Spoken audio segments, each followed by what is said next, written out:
দাদা না কেন গো চড়তে দিতে পারো এখন তো চড়তেছ না রাত 12টার সময়। 45 কেজি আমি উঠতে পারবো। হ্যাঁ আমি 50 কেজি মোটে 5 কেজি বেশি।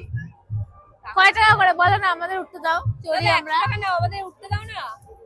হ্যাঁ 100 টাকা করে দিচ্ছি সিরিয়াসলি। কত টাকা করে নেয় এমনি? হ্যাঁ বল না মিশন চড়তে দেবে নাকি চড়তে ডাইরেক্ট না বলে দিছে না। কত টাকা করে নেয় এমনি? 50 টাকা করে আমরা ডবল ভাড়া দিচ্ছি। 200 টাকা দেবো। ডবল ভাড়া দিচ্ছি ইচ্ছা খুব।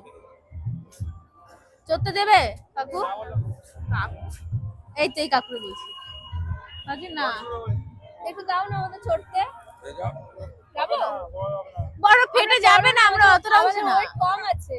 যাও না টাকা টাকা লাগে দেবে একজনে 5 টাকা লাগে দেবে 5000 দেবে 5000 টাকা দিয়ে নতুন কিনে নেবো। হ্যাঁ 5000 টাকা আমরা কিনে নিতে পারবো। থাক ভাই থাক এর দিয়ে আমাদের আইটিআই মেলা ভালো আমার চড়তে দিছিল।